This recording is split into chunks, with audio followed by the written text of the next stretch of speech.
كنا لنهتدي لولا أن هدانا الله أشهد أن لا إله إلا الله وحده لا شريك له وأشهد أن محمدا عبده ورسوله اللهم صل على سيدنا محمد حبيب الرحمن وسيد الأقوال الهادر مع من صلوا عليه في كل زمان والمكان وعلى آله وصحبه ومن تبعهم بإحسان أما بعد. Hadirin yang dimuliakan Allah Subhanahu wa taala, alhamdulillah, syukur setinggi-tingginya kepada Allah karena Bapak Ibu kita semua sudah sampai ke malam 27 Ramadan hari ini. Masya Allah, Allah panjangkan umur sampai ke malam 27 Ramadan. Alhamdulillahirabbil alamin. Dan jangan lupa kita berselawat pada Rasulullah sallallahu alaihi wasallam, Nabi kita yang mulia, junjungan kita dunia akhirat, Nabi Muhammad sallallahu alaihi wasallam. Karena Nabi kita yang mulia, kita paham salat, kita tahu syariat ini, kita kenal dengan Allah. Andai kata Rasulullah tidak putus ke dunia ini, tidak kenal kita siapa Allah, tak kenal kita Islam, tak akan sampai Islam di Nusantara. Tidak akan sampai Islam di Indonesia, tidak akan ada Islam di Singapura, tidak akan ada Islam di seluruh dunia. Hadirin yang dimuliakan Allah, saya singkatnya malam ini karena diberitahu panitia Ustaz pada ulama 15 menit. Sekali lagi kita boleh kurang 15 menit. Kita sampaikan hajat sudah rumah. Hadirin yang dimuliakan Allah Subhanahu wa taala, semua amal-amal ibadah, perintah-perintah yang Allah berikan kepada kita itu baiknya untuk kita semua, Bapak Ibu.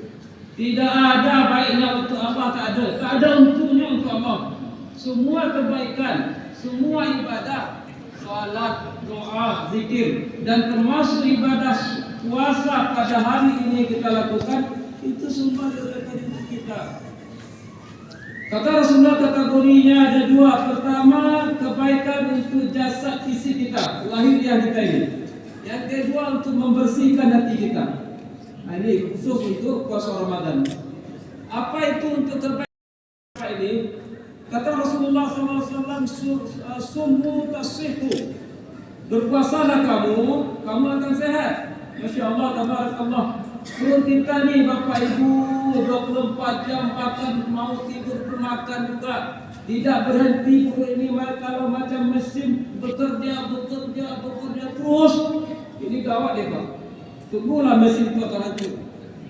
Begitu juga kehidupan kita ini, bekerja siang malam tak tentu arah, siang kerja kaki ke atas, kepala ke bawah, malam kerja juga tak berhenti. Sebentar lagi datang penyakit.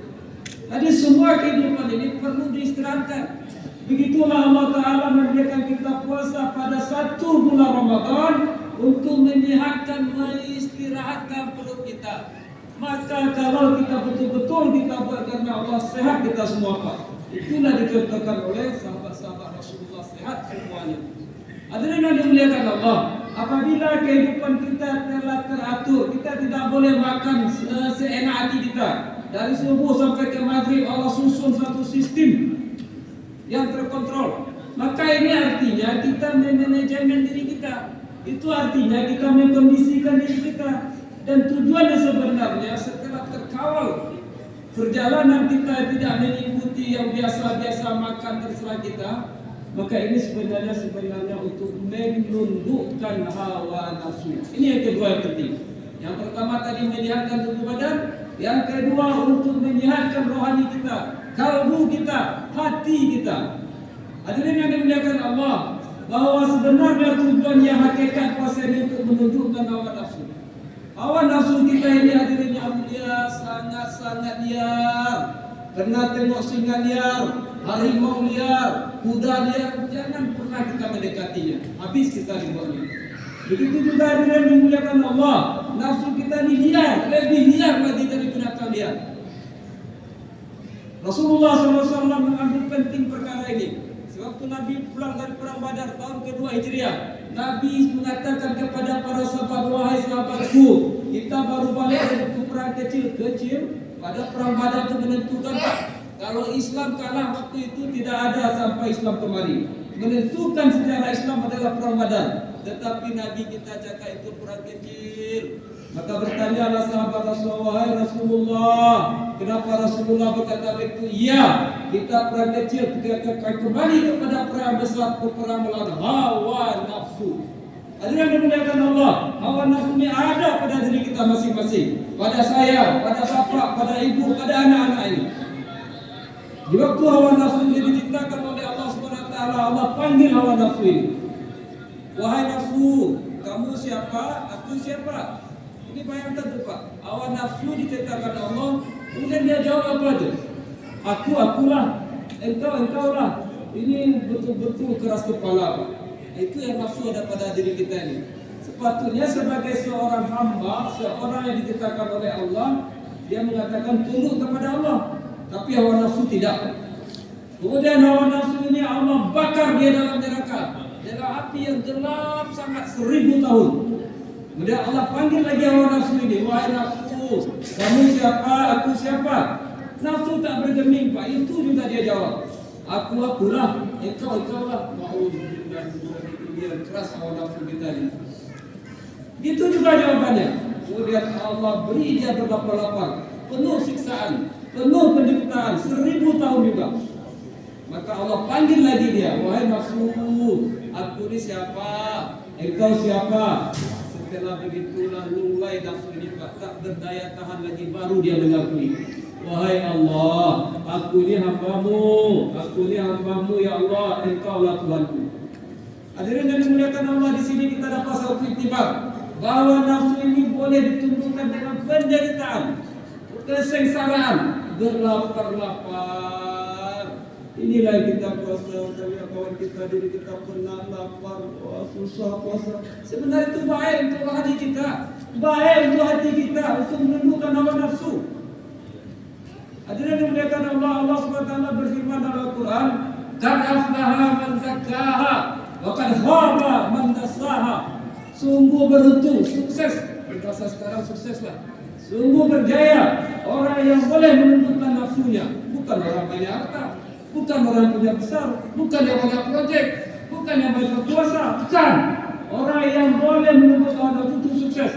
Apabila dia boleh menundukkan hawa nafsu, maka nafsunya tidak dapat, dirinya tidak dapat dikalahkan hawa nafsu. Dia menundukkan hawa nafsu. Bila kita sudah menundukkan hawa nafsu, hati kita bersih Pak. Inilah hati yang bersih. Apabila kita telah menundukkan hawa nafsu, diri kita bersih. Hijahnya hidup ini penuh kasih sayang. Orang kaya suka memberi, orang miskin dia sabar tak mau meminta-minta, mengeluh-ngeluh. Kalau tidak ada apa minta kepada Allah, sabar, zuhud. Sifat-sifat mulia ini hasil dari pendidikan hati kita, hati yang bersih. Maka hadirin yang dimuliakan Allah, kita semua mau kehidupan yang baik di dunia ini. Sebelum masuk kehidupan yang lebih nikmat, yang paling baik yaitu di surga Allah. Tetapi apabila kita telah dapat membersihkan hati kita, menundukkan hawa nafsu kita akan beri kehidupan di dunia, kehidupan surga di dunia Pak. Hidup murah, makanan murah, tidak ada mahal, saling bantu membantu, saling tegur sapa, saya tidak. Surga di dunia yang Allah dahulukan. Tapi sekarang ini karena nafsu bersarang pada diri kita sejak kecil sampai remaja sampai tua, hiduplah kita susah Pak. Saling dengki-mendengki, saling jatuh-menjatuhkan, sikut-menyikut, cari kesalahan kawan di mana jua. Bahkan masuk ke dalam masjid seperti itu juga, sifat-sifat itu juga yang ada. Kita terus terang aja, kita harus ada peningkatan bulan Ramadan supaya kita selalu masuk Ramadan itu begitu saja. Jadi kita harapkan jangan kita menuju Allah. Ada yang sudah 20 tahun, 30 tahun, 40 tahun, 60 tahun. Mari kita berubah, mendapatkan menunjukkan hawa nafsu ini sehingga dapat sifat yang mulia. Apabila kita dapat sifat yang mulia, kasih sayang, saling beriman kepada Allah sabar, maka inilah orang betul-betul merdeka Pak. Ini orang betul bebas. Dia hanya tahu Allah, dia tidak mau ikut siapa saja kecuali yang sesuai dengan peraturan Allah. Ini yang kita mau. Ini yang dimuliakan Allah. Inilah sebenarnya tujuan takwa. Ta'allaqut tattaqun. Ujung ayat Al-Baqarah ini adalah takwa. Dan sifat-sifat yang baik setelah menundukkan hawa nafsu, inilah takwa. Takwa penuh sabar, penuh pemberi, penyayang, tolong, itu takwa. Jadi yang dimuliakan Allah, mari kita cari kepada kalau misalnya ada kata-kata saya yang tidak betul dan tidak baik, itu kesalahan saya. Tapi kalau datangnya rasanya betul, dan betul yang benar dari kepada Allah Subhanahu wa taala. Barikillahumma lana fi syahri Ramadan. Barikillahumma lana fi syahri Ramadan. Allahumma innaka afuwwun tuhibbul afwa fa'fu anna. Allahumma innaka afuwwun tuhibbul afwa fa'fu anna ya karim. Jadi sebelum saya melanjutkan kuliah ini ada sedikit oleh-oleh untuk masjid, serta boleh terima dari saya pada sedikit. Oke, baik. Wabillahi taufiq wal hidayah. Assalamualaikum warahmatullahi wabarakatuh.